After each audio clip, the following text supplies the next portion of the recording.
Before we begin our topic today, I'd like to talk about one person, Charlie Munger. As we all know, he is a good partner of Warren Buffett. He said, "If I want to help a country, like India, how should I help it? I should have considered what approach would hurt it first. Just not doing the things that would have hurt it helped." We all know reverse thinking. It can make you poor, and in turn, it can make you rich in an opposite way. So what are some ways to make people poor? There are 9 ways. First, no self-discipline, no time management. Second, herd effect. Third, not knowing how to use resources, especially connections.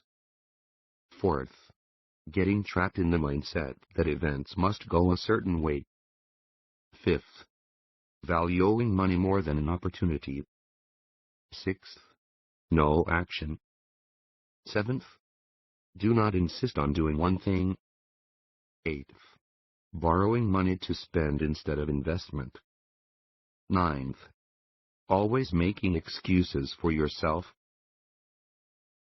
Let's see first. No self-discipline, no time management. We often say that time is money. What would you do if you were given the time of the whole day to let you choose freely? First, play phone or game. Second, read a book for the day or attend some training. I'm sure you will choose the second one. But many people become the first. This is self-discipline. Please allow me to tell a small story. James and John work at the same company. James takes advantage of his off hours to work out at the gym. He also enrolled in a class to learn investment finance. While John likes playing games, usually stay at home to play games, sometimes until 3 or 4 o'clock in the morning. Time flies. After some months, James not only has a salary but also makes some money through investments. His body is stronger and he has the energy to do more things. But John is fired for playing games late every day, often being late for work. The whole person is depressed. So no self-discipline makes people poor. Second, herd effect. Sheep are a very scattered group, and usually, they are blindly rushing left and right together, but once a sheep leader moves, the other sheep will coax up without thinking, regardless of the fact that there may be wolves ahead or better grass not far away. The herd effect is that there is a herd mentality that easily leads to blind obedience, which often leads to deception or failure. These people have no opinion of their own and blindly follow the opinions of others. When he saw that others have made money buying stocks, he followed up, and when others have made money coming out of the stock market, he has already lost much money.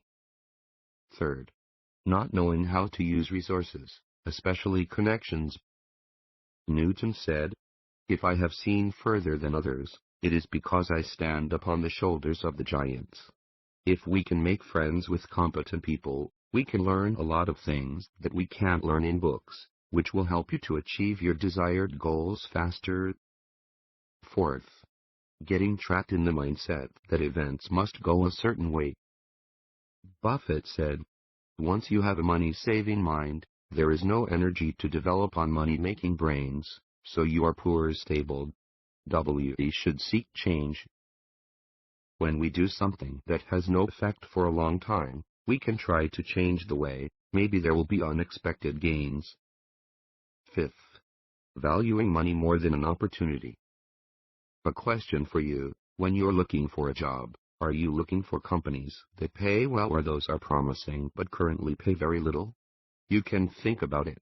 Before joining Alibaba in 1999, Tsai was the president of Asia at Investor AB in Sweden, where he earned an annual salary of $700,000, but Jack Ma paid him less than $1,200.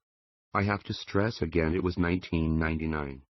Tell a truth, at that time, in China, pork price is $3 per kilogram, now it is $10 per kilogram. But now, Tsai is worth over $9 billion. Last year, he bought NBA Nets. So the opportunity is important. Sixth, no action. There are two kinds of people in the world, one with worldview, ideas, feelings, and opinions, and the other. The worldview is goals, methods, and actions. The poor tend to overthink without action.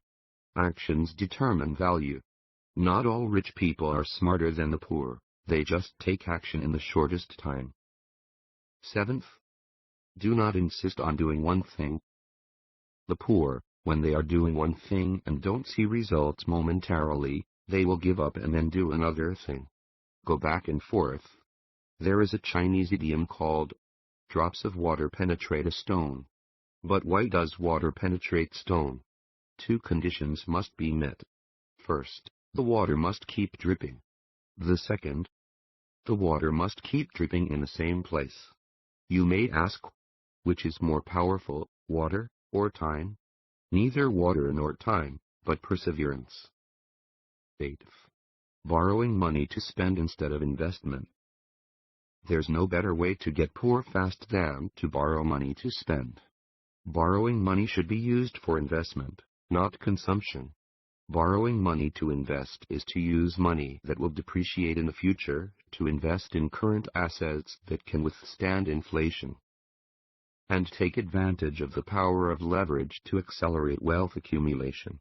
And borrowing money to consume, if interest rates are higher than the rate of inflation, will accelerate the depletion of existing assets. So becoming poor is inevitable. 9th, always making excuses for yourself. The biggest difference between the rich and the poor is that when problems arise, the rich look for reasons from themselves, and the poor look for reasons from outside.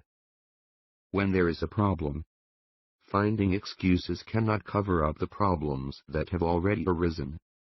These reasons will not alleviate the responsibility you have to bear, but will only make you poor stable. Please keep in mind, yesterday is history. Tomorrow is a mystery. Only today is a gift. That is why it is called present. See you next time.